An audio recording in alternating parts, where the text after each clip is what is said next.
Assalamualaikum warahmatullahi wabarakatuh. Perkenalkan kami dari kelompok 5. Di sini kami akan mempresentasikan tentang faktor-faktor yang mempengaruhi struktur modal, yaitu debt equity ratio pada data rasio keuangan perusahaan. Nah, di sini tentu saja saya tidak sendirian, saya juga ditemani oleh teman-teman saya yang lainnya.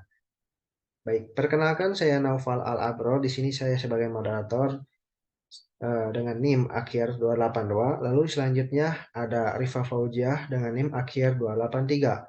Selanjutnya ada Rika Handayani dengan NIM akhir 285. Baik, selanjutnya ada Weni Ramdhani dengan NIM akhir 286. Yang terakhir ada Jasmine Aulia Oktarina dengan NIM akhir 287.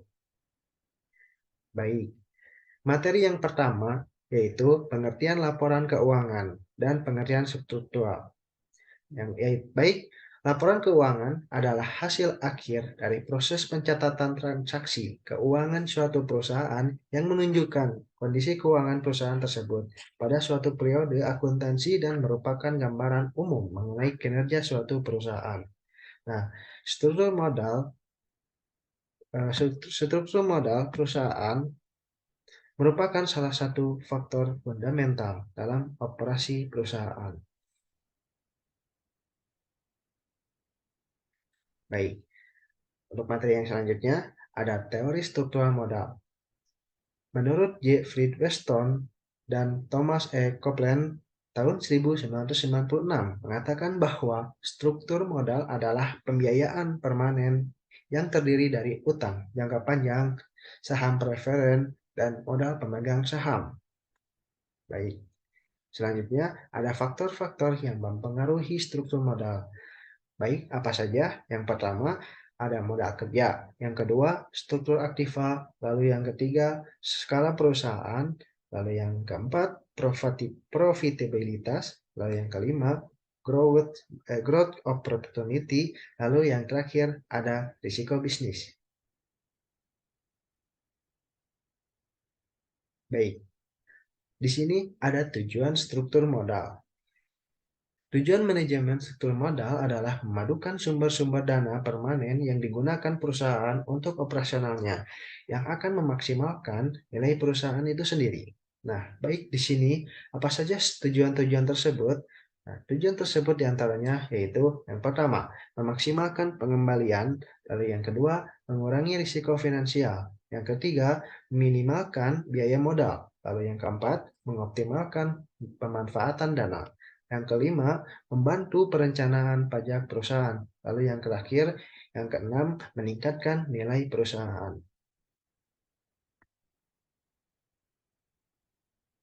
Baik, untuk selanjutnya akan saya serahkan kepada rekan saya yang lainnya, pada Jasmine. Waktu dan tempat dipersilahkan. Rangka pemikiran dan perumusan hipotesis. Yang pertama, pengaruh likuiditas terhadap struktur modal. Rasio lancar atau biasa disebut likuiditas merupakan kapabilitas sebuah perusahaan untuk melengkapi kebutuhan finansial perusahaan. Rasio lancar ialah perbandingan antara aset lancar dikurangi oleh hutang lancar. Dalam rasio ini ditunjukkan seberapa besar kemampuan perusahaan dalam memenuhi kewajiban finansialnya atau kewajiban jangka pendeknya yang dipenuhi dengan aktiva lancar yang dimiliki oleh perusahaan. Hipotesis 1 atau H1 likuiditas berpengaruh positif terhadap struktur modal. Next.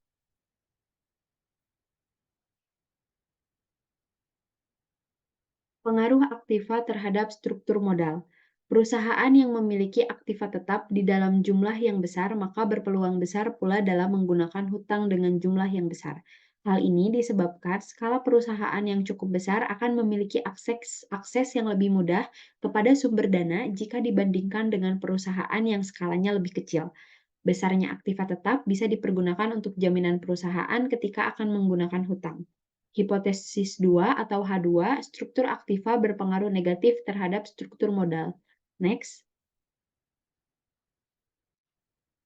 Pengaruh profitabilitas terhadap struktur modal.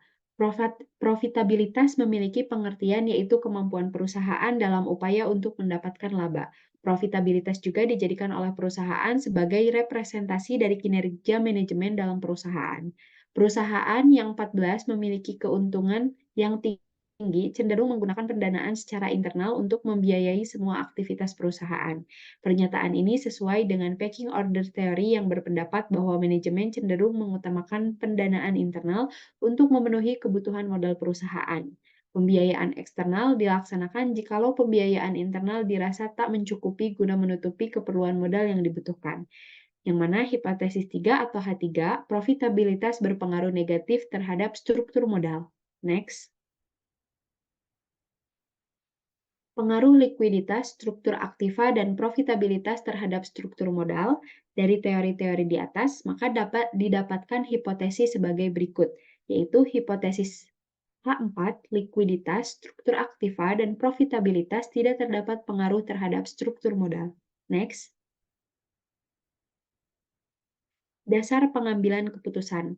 Yang pertama, uji T. Di sini memiliki 2 poin. Yang pertama, jika nilai sigma lebih kecil dari 0,05 atau T hitung lebih besar dari T tabel, maka terdapat pengaruh variabel X terhadap variabel Y.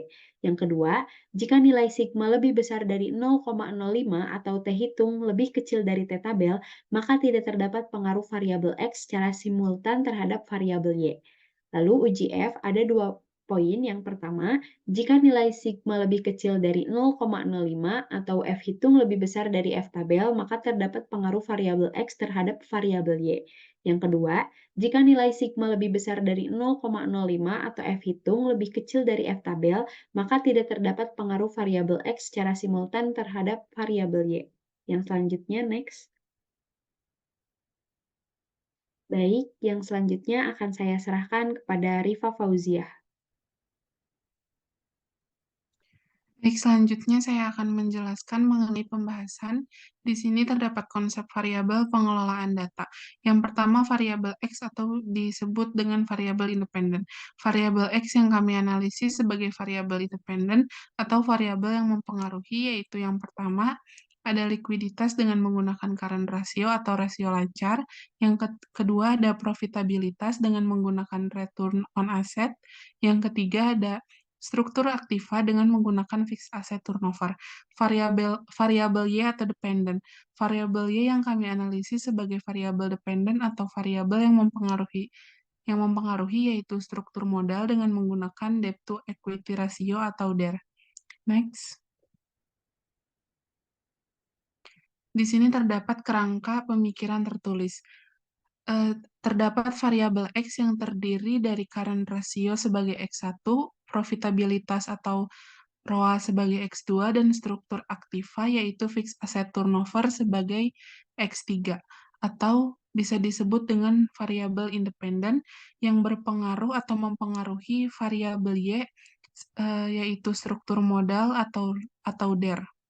Next. Data hasil perhitungan current ratio, return on asset, struktur aktiva atau fixed asset turnover pada 5 perusahaan. Di sini terdapat analisis hasil regresi dari 5 perusahaan. Yang pertama ada dari PT ABC, PT Indofood, PT Sido Muncul, PT Unilever, dan juga Garuda Food. Di sini terdapat perhitungan hasil regresi pada kelima perusahaan dari 5 tahun ke belakang, mulai dari 2017 sampai 2020, dan ada juga yang dari 2018 sampai 2022. Dan data hasil analisis hasil regresi ini akan digunakan sebagai salah satu uji hipotesis yang akan kami lakukan. Next. Selanjutnya ada penjelasan mengenai hasil perhitungan yang akan dijelaskan oleh Randy. Maaf, yang akan dijelaskan oleh Wendy. Baik, terima kasih. Di sini saya akan menjelaskan hasil analisis interpretasi regresi. Yang pertama ada model summary. Pada tabel di atas menunjukkan R square 0,485. Hal ini berarti 48,6% variabel dependen dapat dijelaskan oleh variabel independen. yang meliputi current ratio, fixed asset turnover, dan ROA. Sedangkan sisanya 51,5%, 100% dikurangi 48,5%. Dijelaskan oleh faktor di luar model analisis. Next. Yang kedua ada tabel ANOVA. Tabel di atas menunjukkan F hitung 8,522 lebih besar F tabel 3,05 dengan nilai sigma kurang dari 0,05 sehingga dapat disimpulkan bahwa seluruh variabel independen bersama-sama berpengaruh terhadap variabel dependen. Next. Lalu selanjutnya ada tabel koefisien.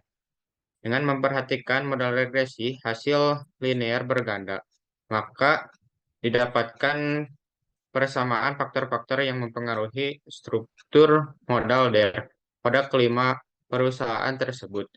Adapun persamaannya yaitu yang pertama struktur modal DER dengan hasil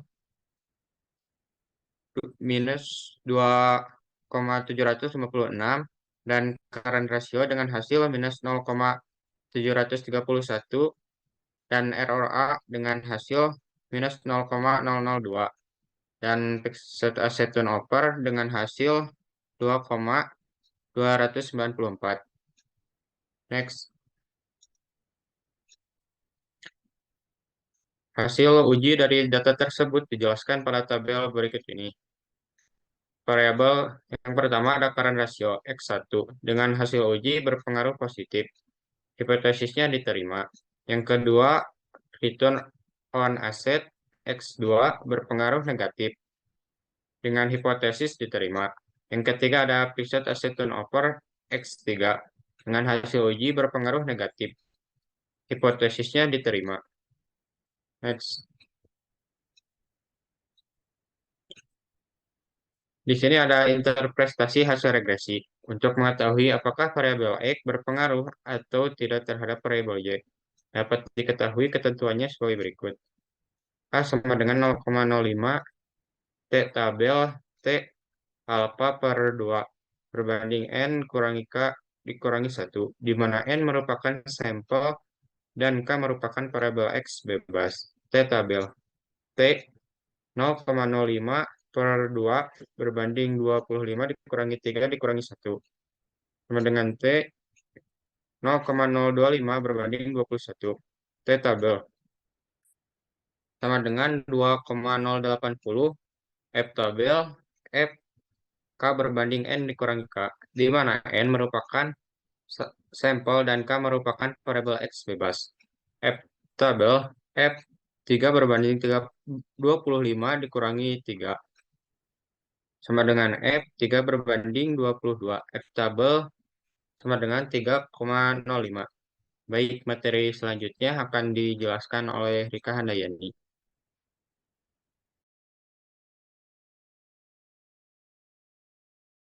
Baik, saya akan menjelaskan hasil uji hipotesis 1 pengaruh current ratio terhadap struktur modal debit to equity ratio DER. Berdasarkan hasil uji regresi pada tabel koefisien, dapat diketahui bahwa nilai signifikansi untuk variabel X1 terhadap variabel Y adalah sebesar 0,028 lebih kecil dari 0,05. Sehingga dapat diinterpretasikan bahwa hipotesis 1 H1 yang mengatakan bahwa likuiditas baru positif terhadap struktur modal pada penelitian ini diterima.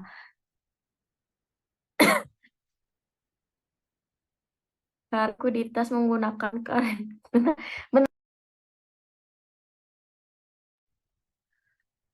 Baik, saya akan menjelaskan hasil uji hipotesis 1 pengaruh current ratio terhadap struktur modal debit to equity ratio DER. Berdasarkan hasil uji regresi pada tabel koefisien dapat diketahui bahwa nilai signifikansi untuk variabel X1 terhadap variabel Y adalah 0,028 dari 0,025.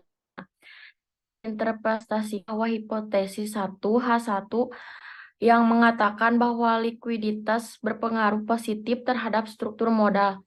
Pada penelitian ini diterima karena likuiditas menggunakan current asset variabel X1 berpengaruh positif terhadap struktur modal.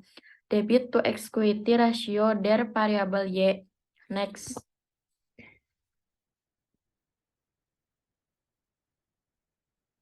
Hasil uji hipotesis aset struktur modal debit equity rasio der berdasarkan hasil resi pada tabel koefisien diketahui bahwa nilai untuk variabel X2 terhadap variabel Y adalah sebesar 0,764 lebih besar 0,05. Sehingga dapat diinterpretasikan bahwa hipotesis 2H2 yang mengatakan bahwa profitabilitas berpengaruh negatif terhadap struktur modal pada penelitian ini diterima. Karena profitabilitas menggunakan return on asset ROA, variabel X2 berpengaruh negatif terhadap struktur modal debit to equity rasio der variabel Y. Next.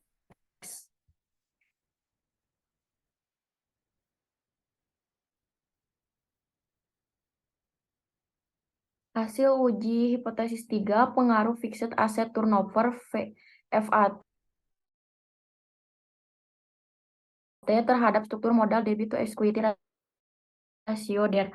Berdasarkan hasil bahwa nilai signifikansi untuk variabel X3 terhadap variabel Y adalah sebesar 0,175 lebih besar 0,05, sehingga dapat diinterpretasikan bahwa hipotesis 3 yang mengatakan bahwa struktur aktiva berpengaruh negatif terhadap struktur modal. Pada penelitian ini diterima karena struktur menggunakan return on asset ROA variabel X3 berpengaruh negatif terhadap struktur modal debit to equity ratio der variabel Y. Next.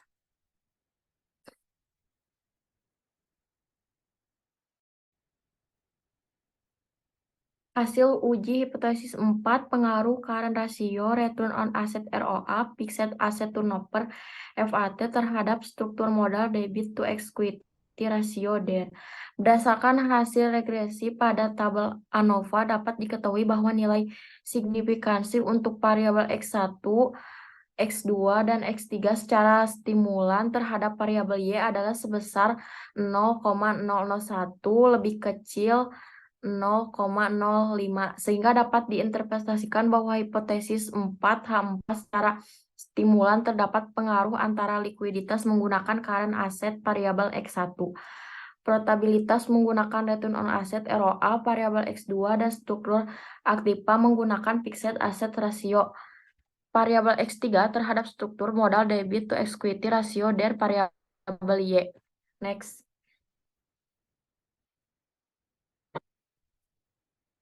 Yang terakhir yaitu kesimpulan. Dapat disimpulkan pembahasan dan analisis di atas bahwa struktur modal pada setiap perusahaan ditetapkan dengan memperhitungkan berbagai aspek seperti kemungkinan akses dana,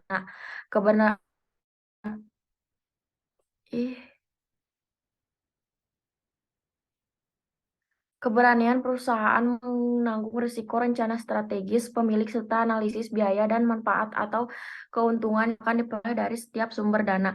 Pada setiap sumber dana yang dapat digunakan oleh perusahaan memiliki kelebihan dan kekurangan terkait dengan status perusahaan itu sendiri. Baik, sekian dari apa yang kami paparkan. Mohon maaf bila terdapat kesalahan dari perkataan atau perbuatan. Terima kasih. Wassalamualaikum warahmatullahi wabarakatuh.